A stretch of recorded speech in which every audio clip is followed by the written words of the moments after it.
if we all acted and looked the same, the world would be a very boring place.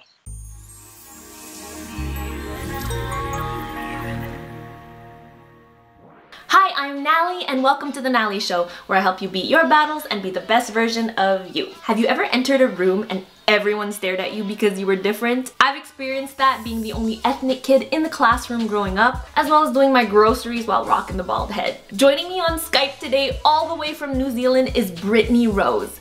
Brittany has the condition called dwarfism. So she's 3 feet tall, 20 years old, but has the biggest spirit. She wasn't supposed to live when she was born, but proved everyone wrong. Now she's living every day to the fullest, inspiring others to accept themselves for who they are with her blog, Born to Be Alive. Together, we are gonna give you 5 ways to embrace being different. Please welcome Brittany Rose.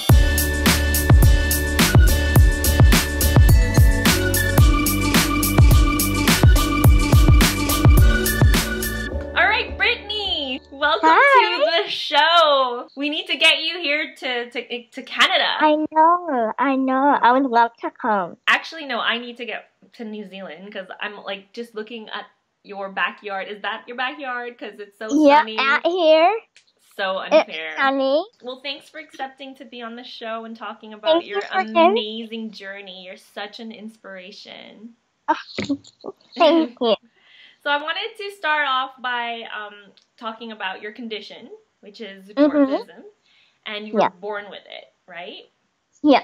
And you said that you weren't meant to live. How was that possible? So, dwarfism is a rare genetic mutation, so it can happen to anyone. So I just happened to be one of them that was born with it, and my mum got told that I wasn't meant to live. And she also got offered options to terminate me. Okay. And she decided not to. And yeah, they advised her that I wouldn't live, or I would live and then die after a few hours.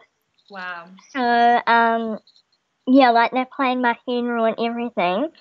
And then when I decided to live, come out alive. Wow. I'm still here. Yeah, and you look great. I was just creeping your Instagram page and your blog, and you're traveling, and you have the cutest outfits, way better and way nicer outfits than me.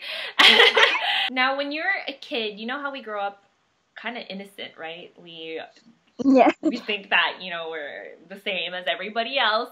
At what point did you realize that you were different? Yeah, well, I've got that question a lot, but, my mum's always been, open about the fact that I'm different. And I think as you grow up, you realize that you are different. Mm-hmm. But along the way, you just get, explained that everyone's different, I'm not going to grow 6 feet tall, but, I'm capable of doing anything just at a shorter height, so... Yeah. Exactly. I don't know, I never really had a time where I realized, I just kind of knew all along. Yeah. If that makes sense. Yeah. And being a kid is one thing, but what about when you were a teenager? Did things ever start getting harder being different, having dwarfism, maybe in your teens? I feel like my generation's quite open about different. Thankfully, right? Yeah. Thankfully. So I actually find the older generation more difficult. Really? That's so interesting. My teenage years was good. I felt like everybody else. Yeah, and you went to normal school and regular high school, and everyone was really supportive. Yeah. That's so good to hear. What's some of the worst things you've heard someone say to you, if any? There's been so many, really? Yeah. And it's just, one day, this is only, one time out of, millions, Okay. I was in a shop with Mum, and we were shopping, and we were looking at clothes on, a rack, and, we were looking at them, and then we seen a lady who was staring. We're like, okay. Yep, we acknowledged it. And, so Mum actually moved me around the other end of the rack, and she actually walked around the rack back to me just to stare at me. And we were like, okay, we're gonna leave now. Like, it's Oh my those type of god. things. Yeah, people are quite... Yeah, people are very interesting. And what's some of the best things that you've heard? I'm sure people, like, that's a silver lining in my life, is that you tend to meet the most amazing people when you put your journey out there. What is something that, you know, what was your silver lining? What's some of the best things someone ever said to you? Well, I've had a lot of, like, people message me. Like, as my Instagram is growing, like, I'm only a baby on Instagram. Yeah. But, I have had people, like, message me and say, oh, well, I'm a little person too, and it's so cool that, like, you know, you're out doing stuff. And that's really nice to hear, like, that I'm making that impact. Oh, my puppy wants to come say hi. Oh, hello. He's like, I love dogs. I'm so obsessed with dogs. Hi. You had mentioned in your form, when you filled out my questionnaire, that at first you were scared of, you know, making your story public and being very public about your condition. Do you get a lot of attention when you're in the public? Like you mentioned your experience with that one woman. Yeah, I often joke about, like, oh, I just wonder how the Kardashians do it. Like, it's so intense, like, when I go out in public. I mean, some days I'm fine. And, like, there's not many people who, like, stare or comment or come up to me or whatever. And then there's other days where I'll have, like, 5 people who I don't know come up to me. And it's like, okay. So, like, every time I leave the house, I almost have to, like, put on this mindset of, like, okay, anything can happen, but I'll be fine. I've learned to, like, accept it more over the years, because I know it's going to be that way for the rest of my life. Yeah. So I'm just like, well, I'm going to have to learn to accept it in order to live my life, you know. Kind of a personal question, but you know me, I ask almost everything. But you're 20 now, right? Yeah, I am. And I remember being 20. Oh my god, I'm talking like I'm an old fart. But now that you're 20, I remember being like all into boys and dating, and you know, I had crushes all left, right, and center. What's going on in your life? Are you in a relationship? Are you dating? Are you looking? I'm single. You're single. Yeah, like, I don't really think about it. I'm just like, you know, if it happens, it happens. What made you want to share your story? I was just going through your blog, Born to Be Alive.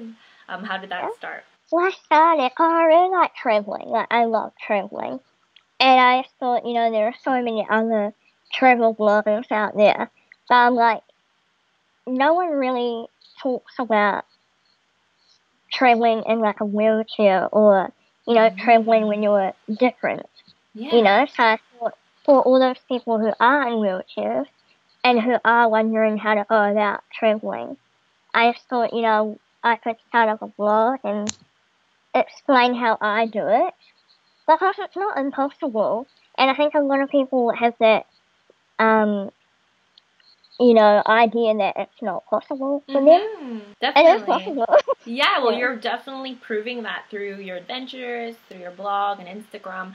And I feel like a lot of people, when they're different, whether it's, you know, having cancer or having dwarfism or anything else, they tend to focus on their differences and then they live in fear, right? Yeah. And then it prevents them from traveling, having relationships, experiencing new things, chasing their dreams, so on and so forth, which is why I think today I really wanted to focus on something that you've mastered really well, which is how to embrace your differences and how to embrace being different. All right, so here are 5 tips to embrace being different with Brittany Rose.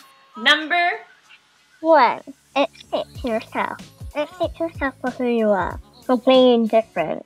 You know, if you have a disability or an illness, or, you know, even if you're perfectly healthy, you know, accept yourself for who you are. It may take a while, even up to a few years, and there will be ups and downs along the road. I mean, it just doesn't happen overnight and they're like, oh yeah, you know, I'm accepting myself. No. You know, I'm bulletproof. I think that helps to accept yourself, and then you'll be more confident day to day. You know, when you go out in public, you'll you know, have that confidence about you. Yeah, acceptance is definitely the first step to anything, right? Otherwise, you just live in denial, and how can you move forward if you don't accept that you are different? If you don't accept yourself, how else is everyone else supposed to accept you, right? Exactly. Number 2. Be yourself. It's similar to accepting yourself, but I feel it's different because, you know, I think it's important to stay true to who you are. Very important. Like, don't change who you are for anybody. I think personality is a huge, important aspect when you're different. If you're physically different like me, and you start talking to someone new, you can literally change their perspective of you just by talking to them and interacting with them. A lot of people come up to me and started talking to me, but had this, like, idea beforehand that I, you know, wouldn't be capable of doing something, and then after they've talked to me, they've realised that, you know, I'm just like everybody else. It's so true because I have just been speaking to you for a couple of minutes now on Skype, and it's like I'm just talking to any other 20-something-year-old because you're just so open, and you're cool, and you're calm, you're collected, and you're just funny, and you're so bright. And I think you being yourself now, it's just like I don't even notice there is a difference at the end of the day. We talk in each case about being different. You know, people are usually very curious when they see or hear about someone who's a little bit different than the normal. I'm not saying that you have to go out every day and be like, you know, talk about your difference or educate people, because I would even find that very exhausting. I think when you're talking to someone new, talk about your difference. Like, focus on what you can do. You know, like, educate them about your condition maybe, and it will give them more of an idea and your perspective on what you can do. Yeah, so definitely be open about it, right? Yeah, be open. Number 4. Focus on your strengths. If you're really good at motivating or encouraging people to live their life, because you've been through a lot, then do so, you know, share your story with the world. Or if you, even simple things like if you're good at computer skills or writing, you know, use your strengths to your advantage and show people what you can do. Just because you're different doesn't mean you don't have strengths, just like everybody else. Focus on your strengths, on what you can do and not on what you can't do. What are some of your strengths? I think motivating people. Yeah, absolutely. I feel blown away right now. I'm just like, I'm so motivated. I'm just like, can do this, you know. If I can do it, you can do it. Yes. So, Number 5. Use your difference to an advantage. I personally think that being different is a huge advantage. Well, for me, I'm able to share my unique perspective on the world, and I can educate people most days about, you know, how I live my life and stuff. And I hope, like, some people go, well, if she's out doing life, then I can too. You know, like, it gives them that motivation to carry on with their life. And I feel like we can all learn something, you know, like, all learning involves a lesson behind it. Yeah, definitely. I hate to say it like this, but I tend to pull the cancer card as much as possible because, yeah, there are certain advantages that comes with having cancer, and you gotta use them, you know? You gotta use it to your advantage, and there's certain things, not only in that sense by pulling the cancer card, but also having cancer, there's always a silver lining. There's always a beauty within the battle. There's something good that comes out of it, and I definitely agree with what you said. If you do everything you had just mentioned in all your 5 points, you will start seeing that there's beauty that comes from being different, and that it actually is an advantage in your life. You just have to be open to seeing that. And I feel like any difference or any condition or anything you're going through, it gives you a deeper understanding of what really matters in life.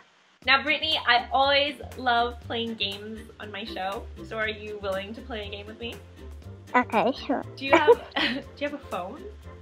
Yes, I do. Is it close by? Okay, I'm gonna have my phone too. Have you ever done the What's in Your Phone challenge? No. Basically, I'm gonna ask questions and we have to compare our phones and you have to reveal what's on your phone. Are you ready for it? What is your backdrop right now? It's a photo of the beach.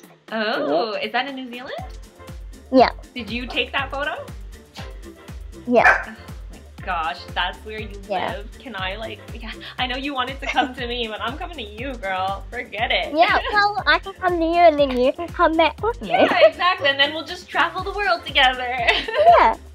Yeah. Okay, mine's just my, I don't know if you can see it. It's just, be kind to yourself, which is my motto. What apps do you mostly use? I use Facebook. Yeah. Instagram. Yeah. Snapchat. Oh, you're a big Snapchatter. Oh, yeah. I don't use Snapchat anymore. Yeah, I used to use it for streaks. I love seeing high numbers. Do you have any games on your phone? Yes, I games? have Candy Crush. Candy Crush? You still play Candy Crush? I don't really have any games on my phone. It's for when you're in the hospital. Oh, yeah. Yeah. Yes. So true. Keeps you occupied. What albums, music do you have? I use Spotify. Just like the top 50 kind of chart. So you're pop kind of girl? Yeah, pop. Ready to party. What's the last note that you wrote? Do you ever use notes? This is very boring. Okay. It is my... I write down my pain chart.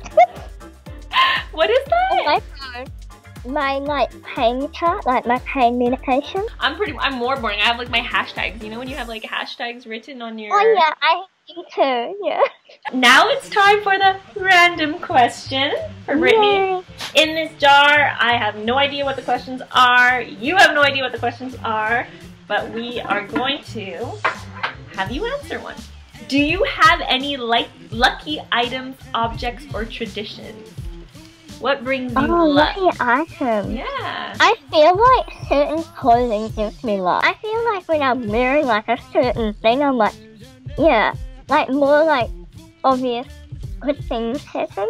Yeah, of course. You know? Awesome. No, absolutely. I can totally relate to that because now I have, this is in fact a part of my collection, but I have one that says Thriver. I have one that says 1111, which is like, make wishes come true. And I definitely, when I wear it, I just feel like, okay, I'm good. My scan results are going to be good. Everything's going to be good. So that's why your fashion outfits are always on point, huh? Because they bring you luck. Now we have a question for you. What makes you different? The first step is accepting it. So let us know what makes you different in the comment section below. If you like this video, give it a thumbs up. Don't forget to share it with anyone in need. If you want to check out my vlogs, they're up there. Missed the last episode, it's down there. Don't forget to subscribe so you never miss a video. Be patient, be kind to yourself. Be kind, be happy, and be you. Be kind, be happy, and be you. Perfect. Thank you so much, Brittany. Bye, everyone. See you next week.